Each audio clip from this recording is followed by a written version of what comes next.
تشکیل حکومت مهدوی به معنی براندازی هر حکومت دیگر جز حکومت خداست و بشر خواهد فهمید جز اهل بیت پیامبر، همون کسانی که وارثان حقیقی زمین بودن، هیچ کسی نه لیاقت رو این حکومت و حاکمیت رو داره و نه تواناییش رو. در روایت داریم همین ایدئولوژی ها امتحان خودشون رو پس میدن که فردا یک روزی مدعی نباشن که اگر ما می اومدیم ما هم میتونستیم اینا درست بکنیم. نه، تمام این اسمها تمام خواهند شد. یعنی که تمام او امام منصوره اگر ظهور بکنه. اینطور نیستش که حکومت در دستان مبارک پیامبر قرار گرفت، حکومت در دستان مبارک امیرالمومنین قرار گرفت، بعدش افراد دیگری اومدن سر کار. نه خیر. قرآن یک آیه‌ای داره خیلی خوب برای ما روشن میکنه که حالا اینی که میدونیم میخواد انشالله اینطور بشه، منتها قبلش اون کسایی که منتظرن چه ویژگی دارن تو یک آیه اینو توضیح میده. قرآن میفرماد وعد الله الذین آمنوا منکم، خدا وعده داد به مؤمنان از خودتون، اون کسایی که مؤمنن نه مسلمونا،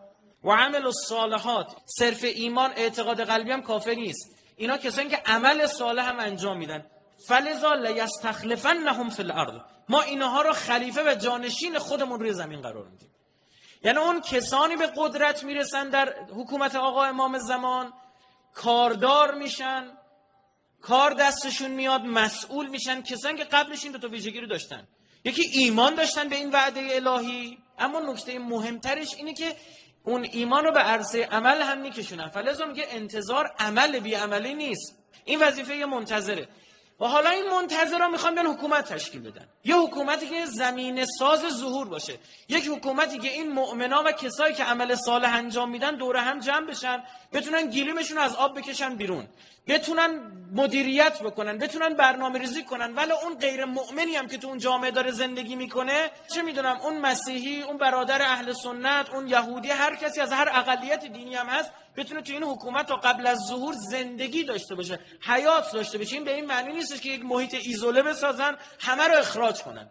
مهم اینه که این حکومت بتونه قبل از ظهور که نمیتونه بیاد آمریکا و اسرائیل و نمیدونم تمام دنیا رو از بین ببره، که اگه میتونه این کارا رو بکنه بس ظهور میخواست واسه چی؟ خود امام در یک جایی میفهمه ما عدالت کامل رو نمیتونیم جاری کنیم، اگر میتونستیم که میکردیم، اصلا شدنی نیست. اگر میشد که نیاز به امام زمان دیگه نبود.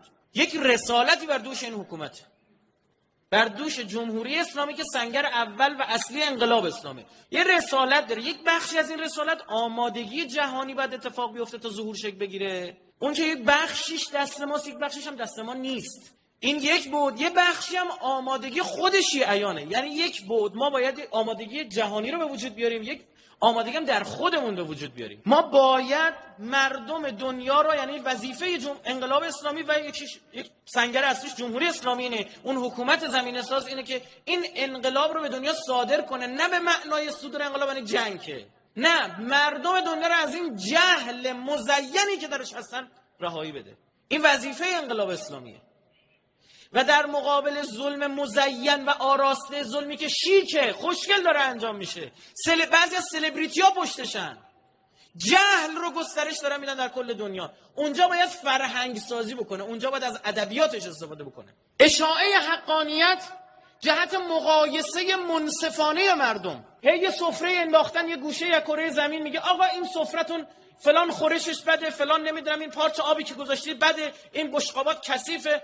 عزیز من به جای این کارا اون خوبه، اونو نقض کن، اونو نقض کن، یه سفره خوب بندازیم بر. اجازه بدید مردم دنیا بیان قیاس بکنن، بگن نگاه کنید این یک حکومت شیعی بر مبنای تفکر شیعی، تازه خودشون هم دارن میگن رئیسمون نیست، غایبه. ما با فرمایشات 1400 سال پیششون اینجوری داریم زندگی درست. ولذا اینجا میشه که یک کشوری مثل جمهوری اسلامی ایران سنجیده میشه، معیاری میشه، خطکشی میشه برای سنجش چی؟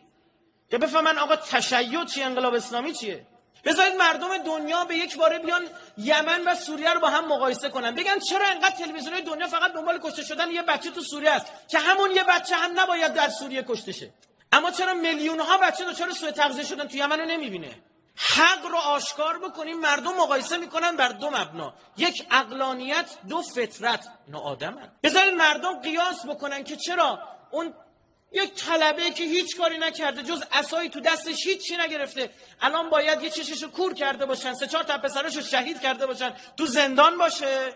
بعد این تکفیریا وهابیایی که این وحوش داعشی توسط تفکر اینا پرورش پیدا کرده بودن راست بچرخن. اینو مردم دنیا مقایسه بکنن و این باید تو فضای بین‌المللی اتفاق بیفته. باید رسانه داشته باشیم. میگه حق و باطل رو شیطان آمیخته نگه میداره تا ظهور شکل نگیره. چون حضرت حجت زمانی ظهور میفرمان که حجت تمام شده باشد. زودتر اگر میخواید ظهور رو تعجیل بکنید، حجت رو تمام کنید. به مردم دنیا حجت رو تمام بکنید.